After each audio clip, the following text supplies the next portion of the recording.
ദൈവവചനം ആവർത്തന പുസ്തകത്തിൽ ഇപ്രകാരം പറയുന്നു: ഇന്ന് ഞാൻ നിന്നോട് കൽപ്പിക്കുന്ന ഈ വചനങ്ങൾ നിൻ്റെ ഹൃദയത്തിൽ ഇരിക്കണം.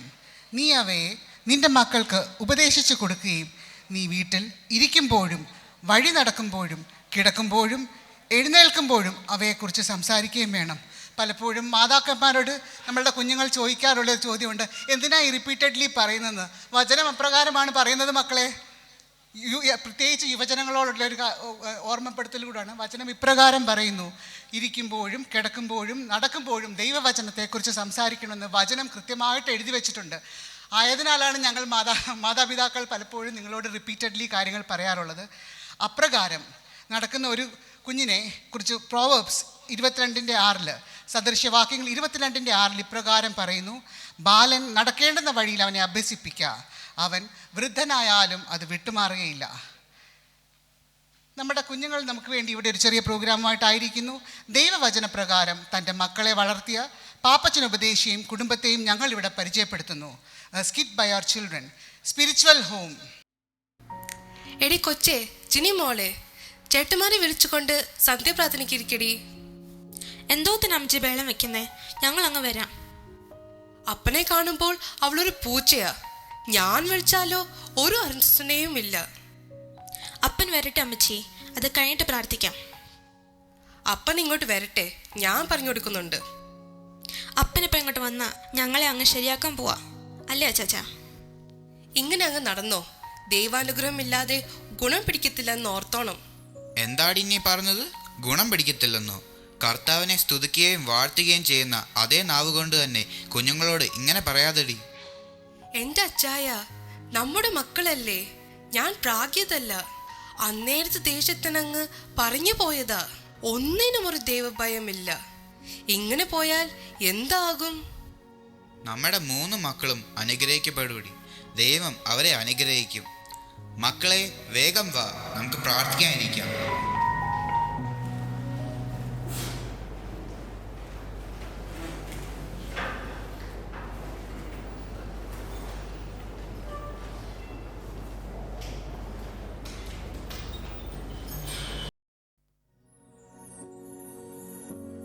അപ്പ, ഞാൻ ഇന്ന് പഠിക്കാൻ പോകുന്നില്ല. എന്താടാ മോനെ കാര്യം? അപ്പ, ഫീസ് കൊടുക്കാത്തതിന് എത്ര തവണ അവര് എന്നെ ഓഫീസിൽ വിളിപ്പിച്ചെന്നറിയാമോ? എനിക്കിനി നാണക്കെടാൻ വയ്യ. അപ്പൻ ഉപവസിച്ച് പ്രാർത്ഥിക്കുന്നുണ്ട് മോനെ. ദൈവം ഒരു വഴി കാട്ടിത്തരും. ഇന്ന് വരെ ദൈവം നടത്തിയില്ലയോ? നാളെ അപ്പ എനിക്ക് അവസാനം താക്കീത് തന്നിരിക്കുന്നത്. ഈ ഒരു രാത്രി കൊണ്ട് എന്ത് നടക്കാൻ അപ്പ? അപ്പ ഉപവസിച്ച് പ്രാർത്ഥിച്ചോണ്ട് ഒരു കാര്യമില്ല. കടം മേടിക്കാൻ നോക്ക്. മോനെ, പാപ്പച്ചനുപദേശി ഇന്ന് വരെ ആരുടെ കയ്യിൽ നിന്നും കടം മേടിച്ചിട്ടില്ല. ദൈവം പാപ്പച്ചന് തക്ക സമയത്ത് വഴി തുറന്നു തന്നിട്ടുണ്ട്. എന്തായാലും എനിക്ക് നാളെ ഫീസ് അടച്ചാൽ മതി, അത്രേ ഉള്ളൂ.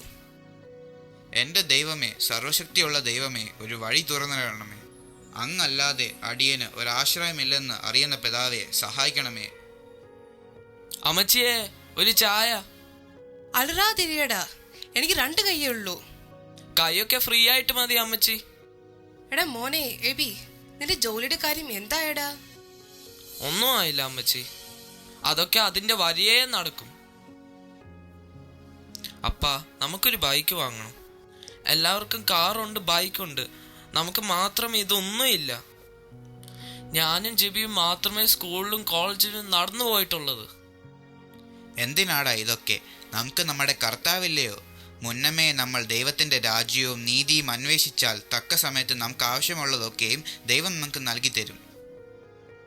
അതേടാ മക്കളെ, അപ്പൻ പറഞ്ഞത് ഞങ്ങളുടെ അനുഭവ സാക്ഷ്യമാണ്. ബാക്കി കൂടി പറയാം അമ്മച്ചി. നമ്മുടെ പിതാവ് നമുക്ക് ആവശ്യമുള്ളതൊക്കെയും തൻ്റെ മഹത്വത്തിൽ ഒത്തവണ്ണം ക്രിസ്തു യേശുവിൽ പൂർണ്ണമായി തീർത്തു തരും. വിശ്വാസത്തോടെ പ്രാർത്ഥിക്കുകയും കർത്താവിന് അനുസരിച്ച് ജീവിക്കുകയും ചെയ്താൽ മതി. അമ്മച്ചിയുടെ അല്ല കംപ്ലീറ്റ് ആകണ്ടേ, അല്ല അച്ഛാ? കളിയാക്കിക്കോടി, ഞാൻ പറയുന്നത് കാര്യമാ. എന്ത് പറഞ്ഞാലും ഈ അപ്പനും അമ്മയ്ക്കും കർത്താവ് മാത്രം മതി.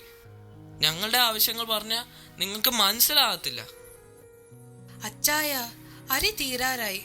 നാളെ നമ്മൾ എന്തു ചെയ്യും? കർത്താവ് നമ്മളെ നടത്തിയ വഴിയൊന്നും ഓർമ്മയില്ല സൂസമ്മേ. കർത്താവ് തരുമടി. ഞാൻ നിലവിളിച്ച് പ്രാർത്ഥിക്കുന്നുണ്ട്. തമ്പുരാൻ നാളെ അതിനുള്ള വഴി തുറന്നു തരും.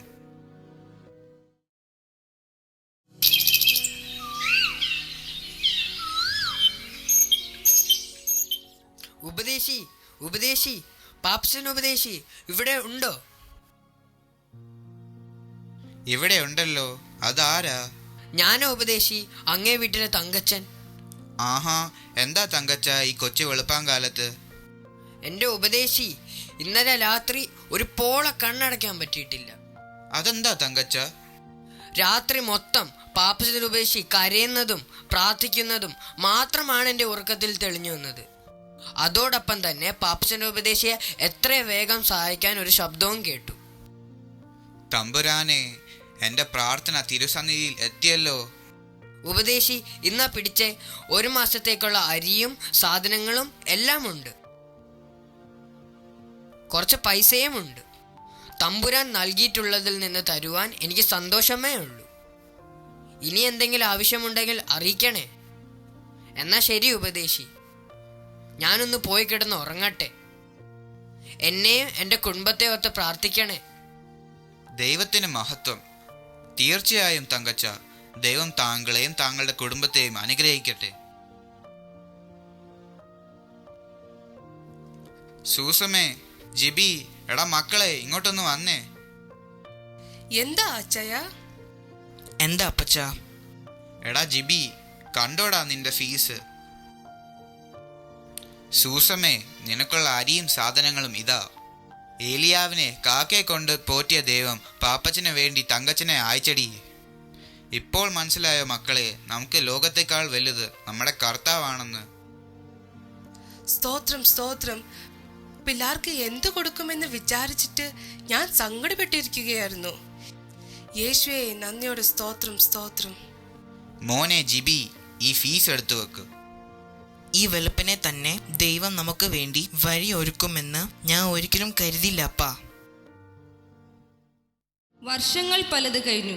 പാപ്പച്ചൻ ഉപദേശിയും സൂസമയുമൊക്കെ കാലത്തിന്റെ തികവിൽ പിതാക്കന്മാരോട് ചേർന്നു. മക്കൾ മൂവരും വിവിധ രാജ്യങ്ങളിലെത്തി ഭൗതികമായി അനുഗ്രഹിക്കപ്പെട്ടു. അപ്പൻ്റെയും അമ്മയുടെയും കണ്ണുനീർ നിമിത്തം ദൈവം അവരെ ധാരാളമായി അനുഗ്രഹിച്ചു. എബി അമേരിക്കയിലും ജിബി കാനഡയിലും മിനി ലണ്ടനിലും എത്തി. ഇതാ അവർ തങ്ങളുടെ ഭവനത്തിൽ വീണ്ടും ഒരു ഒത്തുചേരലിനായി വരുന്നു.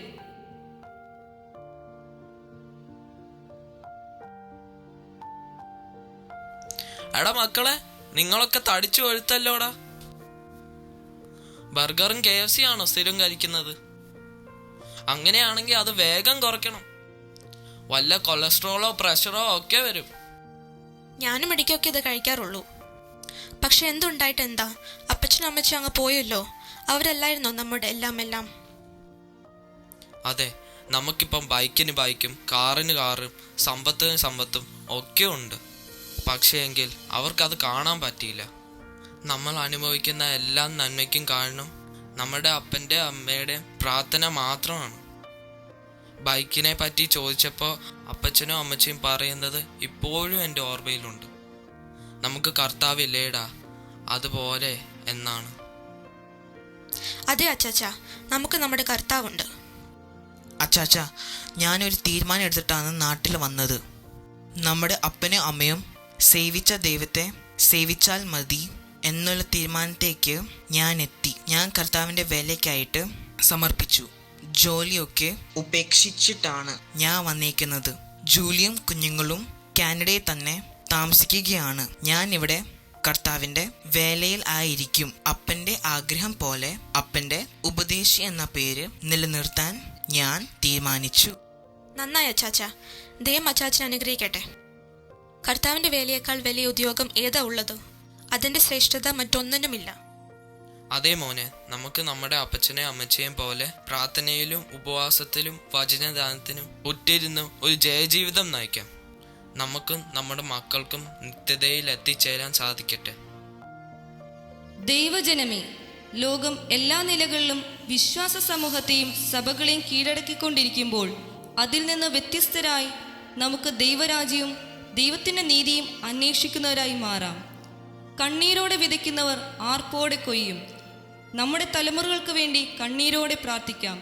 ദൈവരാജ്യത്തിന് വേണ്ടി നമുക്കും നമ്മുടെ കുഞ്ഞുങ്ങൾക്കും അനേകരെ നേടുവാനും നമുക്കേവർക്കും നിത്യതയിൽ ചേരുവാൻ സാധിക്കട്ടെ എന്ന പ്രാർത്ഥനയോടെ ഈ സ്കിറ്റ് ഇവിടെ പൂർണ്ണമാകുന്നു. ദൈവം നമ്മെ ഏവരെയും അനുഗ്രഹിക്കുമാറാകട്ടെ.